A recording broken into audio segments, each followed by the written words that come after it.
Olá a todos, bem-vindos a um pátio em casa, completamente fora de casa.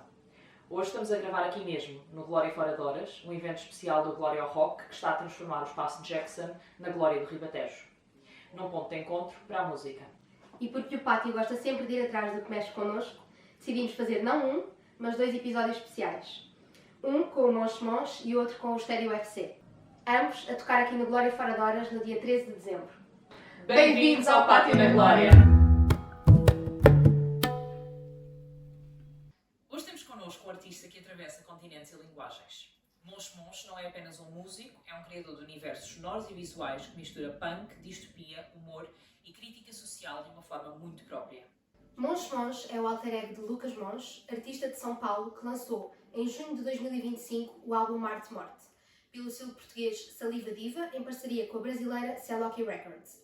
Gravado entre o Brasil e Portugal, o álbum mistura punk experimental, ruído e críticas ferozes ao capitalismo, construindo uma narrativa distópica sobre o colapso da Terra, bilionários a colonizar Marte e a degradação planetária.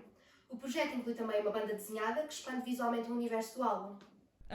Quando olhas para trás ao início do teu percurso no Brasil e agora com este novo capítulo na Europa, há algo que te surpreenda no contraste entre o lugar de onde partiste e onde estás agora? Tem uma diferença muito grande socioeconômica.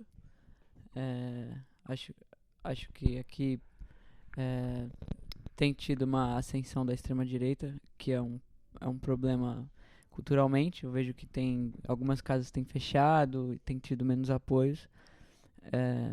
Mas ainda assim, sinto que aqui ainda tem muita mais oportunidade. Por exemplo, tem muitos festivais, tanto pequenos quanto médios. O próprio, agora, Glória ao Rock, que a gente vai tocar hoje.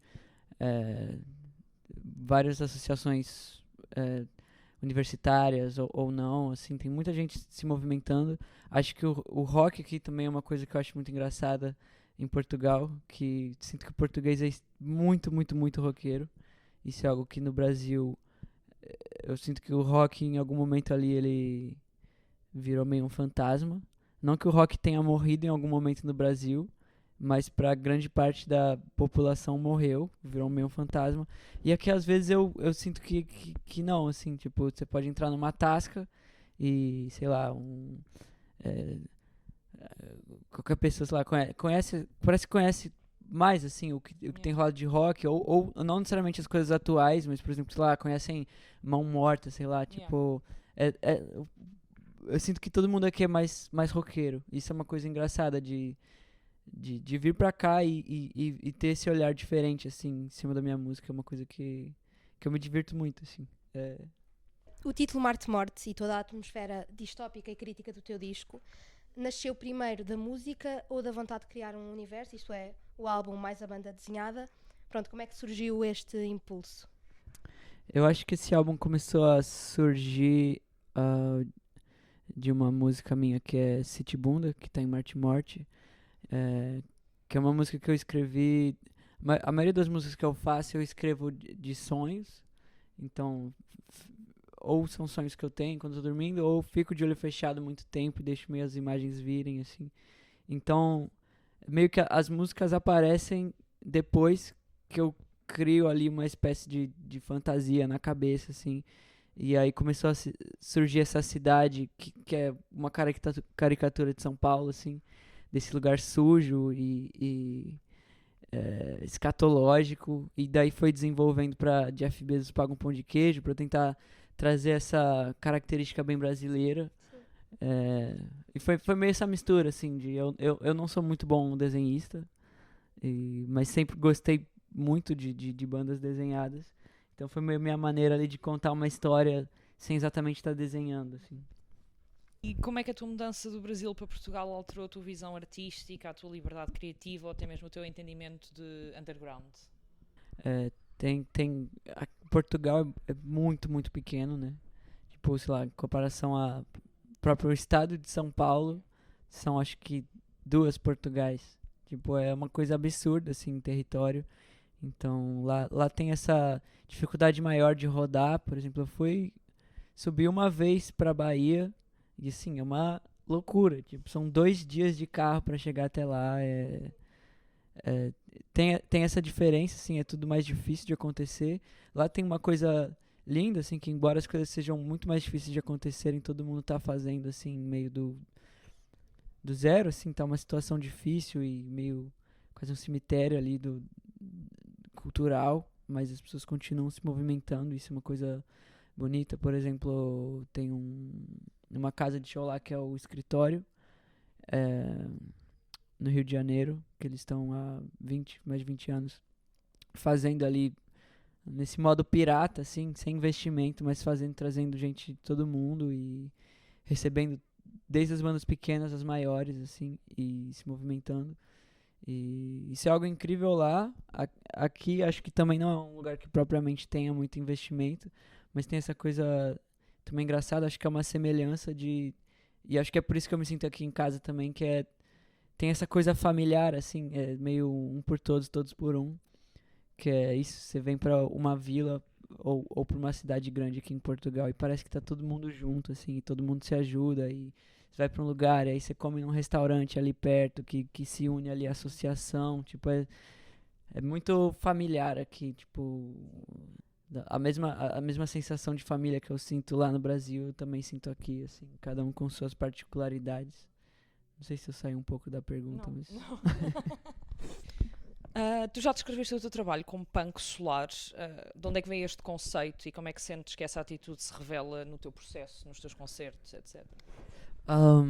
Esse termo foi um termo que eu fui desenvolvendo mais ou menos com uma outra banda de lá, que são os Tangolomangos. Eles provavelmente não se dizem punk, mas eles também colocam ali como um rock solar, assim.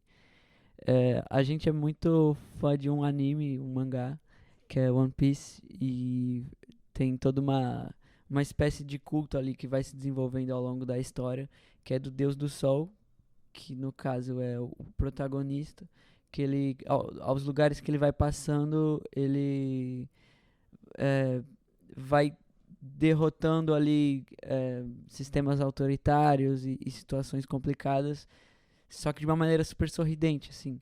E a relação com a música é que a gente tenta passar isso. Eu não posso falar por eles, mas eu também por acaso sinto isso no deles. É uma música que tem ali uma agressividade, aquela. Vocês falam aqui picar, né? Acho que pica um pouco assim, mas tem uma coisa alegre. Por exemplo, os meus shows eu tento sempre que vai ter um mosh pit, uma roda punk, nunca é algo. Ou eu tento ao máximo que não seja algo agressivo, aquela coisa extremamente.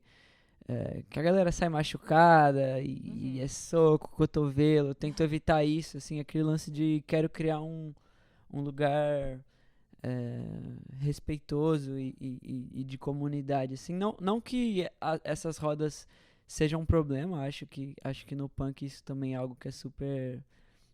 Tem ali suas diretrizes quando são respeitadas.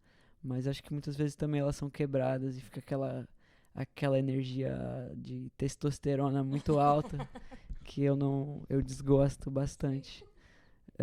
E acho que o punk solar vem um pouco disso, assim, de picar, mas também ter aquela delicadeza, assim, aquele calor, não é só agressão, não é só tensão, assim.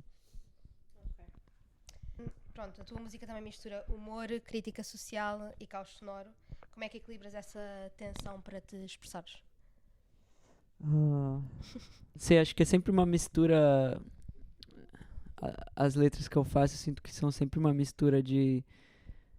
Às vezes eu tô falando de coisas do mundo, às vezes eu tô falando de coisas que só eu sei que eu tô falando. Esse lance do cômico, por exemplo, ali no Jeff Bezos Paga um Pão de Queijo, é aquilo de, sei lá, não quero que a pessoa vá no concerto e escute um monte de coisa e ela saia tipo, oh meu Deus, ai meu Deus, oh meu Deus, o mundo é terrível, eu não aguento mais. Eu quero que ela tipo, hahaha, o mundo é terrível. E tipo, Sim. vou pular aqui e aproveitar enquanto isso. Claro que isso é difícil, né? Tipo, muitas vezes as pessoas não têm essa oportunidade, mas, sei lá. Quem tem a oportunidade pra dar um sorriso, acho que isso é vital, mesmo sabendo que a gente tá vivendo um fim de mundo e algo assim. E, no fundo, som, imagem e narrativa entrelaçam-se neste teu universo de Marte-Morte. Como é que a BD expande este mundo e porque é que tu achas que é importante para ti, no fundo, tratar a música não só como uma vertente sonora, mas também como uma narrativa global, não é?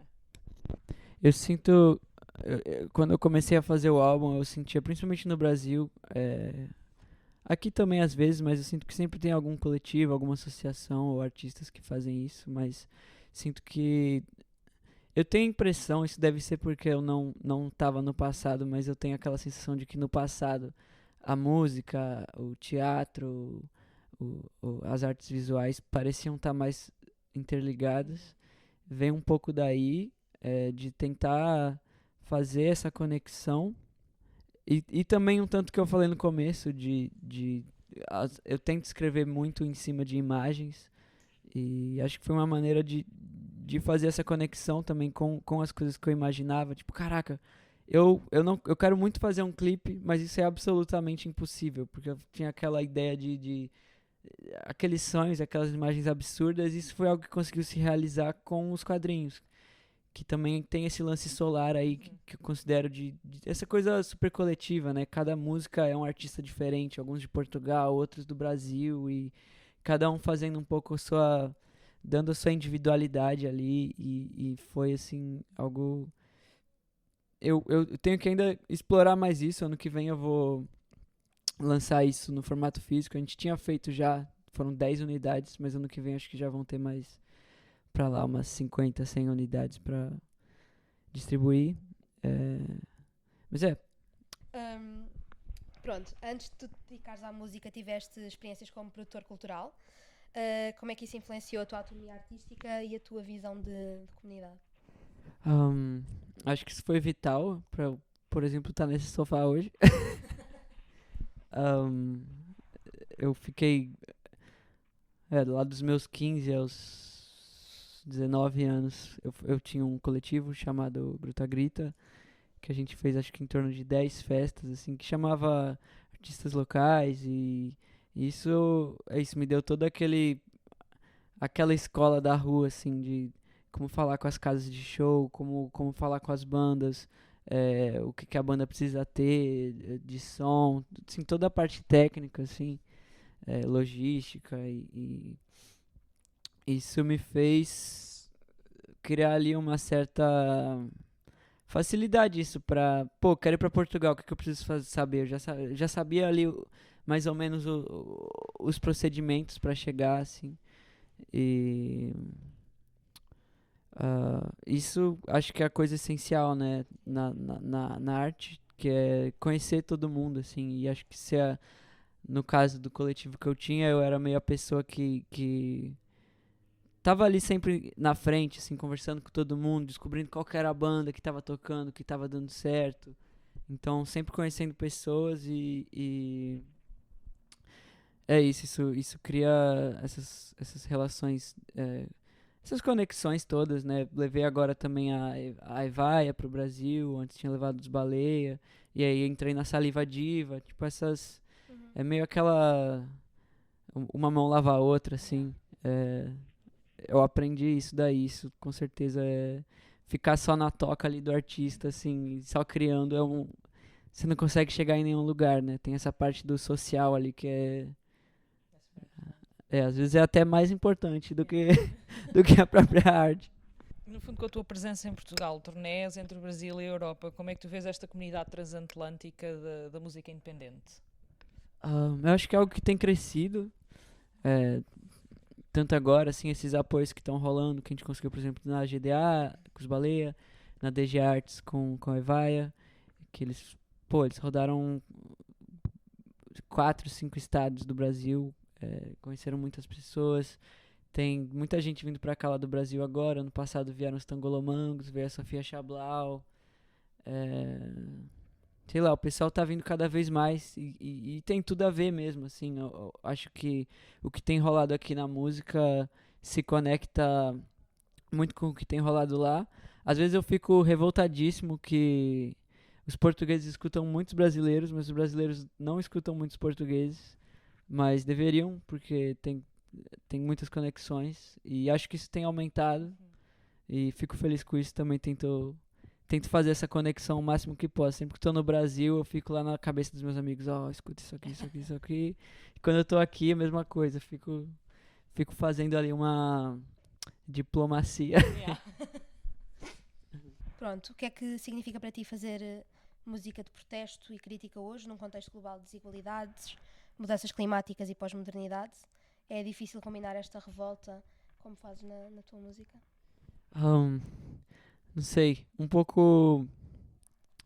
Acho que é difícil fazer um pouco qualquer tipo de protesto, seja artístico ou não, no mundo de hoje, que sempre parece aquela coisa meio inútil, assim, Sim. de tipo, sei lá, todo mundo sabe que inteligência artificial é algo que os data centers, crescimento dos data centers é algo que vai absolutamente destruir o planeta com a quantidade de água que... Mas aí ao mesmo tempo a gente continua usando tudo que faz isso, né? Tipo aquele lance de... rolou agora lá no Brasil a COP, que é, né, aquela convenção do clima e tal, e aí são todas as empresas lá falando de como vão melhorar o clima e tal, e aí acaba a COP, tipo, foda-se, tipo, tudo volta ao normal, é tipo...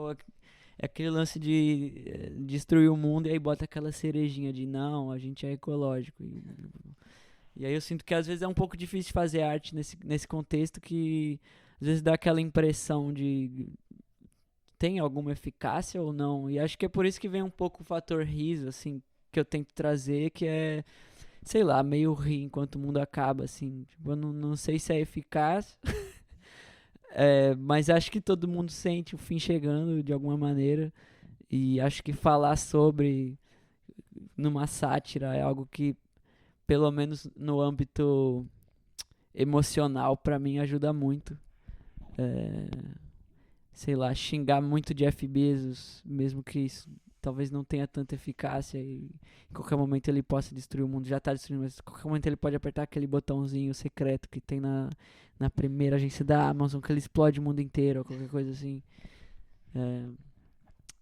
Não sei. Eu tenho dúvidas das eficácias de qualquer coisa. Acho que atualmente eu tenho tomado uma frente mais agressiva, que eu acho que a única maneira de resolver qualquer coisa é o povo em arma, mas isso também é muito difícil, porque aí obviamente isso também gera guerra. Acho que a gente tá naquele momento que ninguém faz nada, porque quando acontecer alguma coisa vão vir milhares de bombas nucleares e tudo acaba. Então a gente tá curtindo ali aquele finalzinho de mundo enquanto dá. Enfim, é difícil. Eu tento dar risada dentro do possível dessas coisas. No fim, já acabámos as nossas perguntas e vamos aqui passar a uns jogos. Ok. Pronto, o nosso primeiro jogo é o puxar à sorte. Nós temos aqui umas cartinhas do pátio e tu vais tirar 2 ou 3 e responder. Que conselhos darias a jovens artistas que querem misturar música, política e arte experimental, mas acham arriscado? Eu acho que se você... A minha opinião que eu tenho fazendo música que de alguma maneira tem um lance político, mas ao mesmo tempo eu não sou um político, não sou formado em socioeconomia, geografia, história, sei lá o quê. Não tentar falar como... sei lá, tentar fazer a sua maneira, assim, tipo, sei lá, a minha maneira é trazer a coisa do absurdo, tipo, Jeff Bezos paga um pão de queijo, faz essas coisas de absurdo, assim, acho que é uma maneira de não parecer que eu tô tentando fazer uma palestra, assim, um manifesto. Não que isso não funcione, acho que às vezes isso pode funcionar, mas eu acho que não tentar fazer a sua maneira. Eu acho que tá aí a coisa, assim, pra não ficar aquela coisa seca que parece que você tá lendo um livro. Não que eu não goste de ler um livro, mas pelo menos quando eu tô escutando a música, acho que tem aquele fator etéreo ali que costuma ser a dificuldade em músicas políticas, elas facilmente ficam secas demais. Eu particularmente tenho dificuldade de gostar disso. Então, eu vejo o risco nisso aí. E eu acho que a maneira de lidar com o risco é tentando dar aquele tom poético à coisa, assim, aquela água do absurdismo pra tentar aliviar ali a dureza da política. Acho que é por aí. Qual é o meu sítio preferido em Portugal e no Brasil? Em Portugal, minha primeira cidade foi o Porto. Eu amo Porto, mas eu tenho desenvolvido uma paixão profunda por Santo Tirso. É, quem sabe talvez ano que vem eu volte a morar lá. Lá é incrível. Um lugar. Antes de ontem eu toquei no Festival Novo do Povoar de Ovar. E pessoal extremamente organizado, amoroso, assim. Lá já virou um lugar favorito pra mim. Gosto muito da Socorro, acho uma loja de discos incrível. E uma casa de shows também ótima.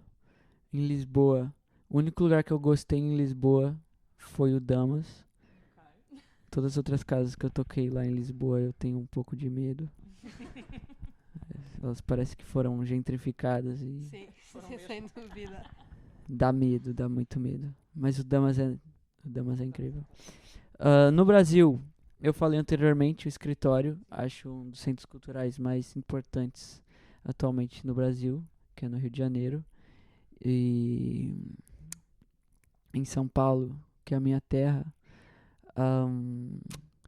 eu diria um lugar que eu gosto muito, acho extremamente familiar e aconchegante, é o Beleza Garagem, que fica no centro de São Paulo. Lá é incrível, tem ótimos shows lá. É aquele lugar bem fechadinho assim, na rua, é incrível. Beleza Garagem. Melhor casa de show de São Paulo. E, mais um pouquinho afastado do centro de São Paulo, o Veganaço. O Veganaço, se você for pra São Paulo, vão pro Veganaço. É uma casa, obviamente pelo nome, só tem coisas veganas. Eles têm uma política incrível, uma visão de mundo foda. Recebem os artistas, assim. Todo show que você faz lá, eles gravam tudo em VHS e gravam o show. São todos super receptivos e... Se for pra São Paulo, Veganaço.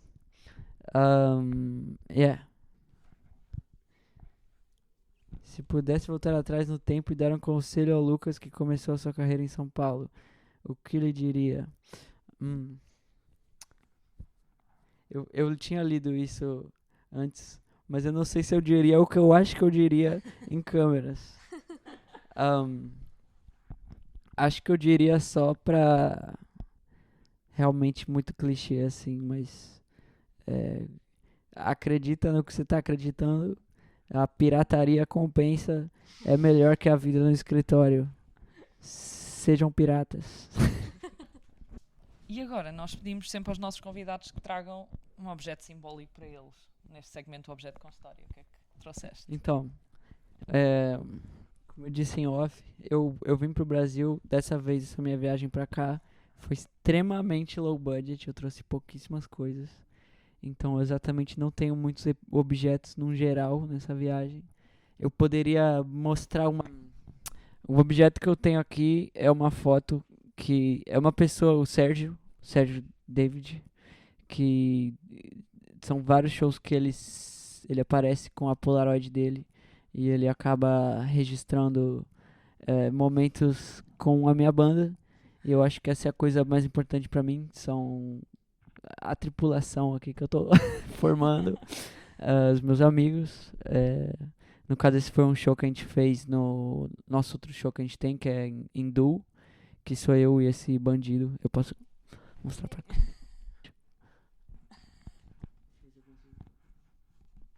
Como vocês podem ver, eu estou sendo assaltado por este bandido, que por acaso é meu amigo, que tem uma arma na minha cabeça. E eu amo essa amizade. Obrigado, Sérgio, por essa excelentíssima foto. E esse é o objeto que eu tenho. Por último, pedimos sempre aos nossos convidados que nos deem algumas recomendações. Um disco, um livro, um filme que queiras recomendar, que tenhas gostado recentemente.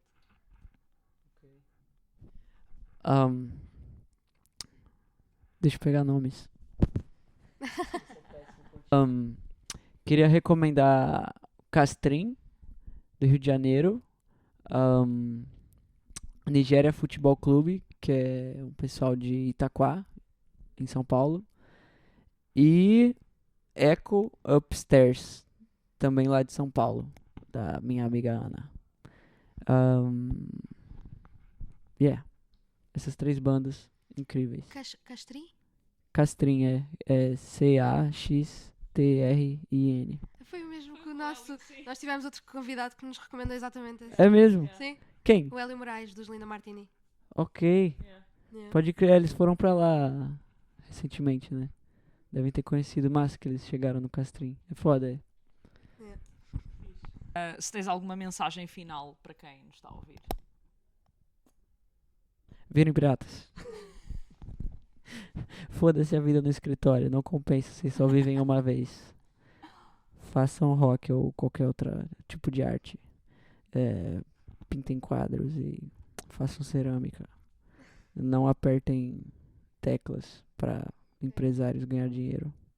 Queimem tudo. Façam greves. Obrigada, foi um prazer ter aqui connosco nesta edição especial do Pátio na Glória. Obrigada. Incrível.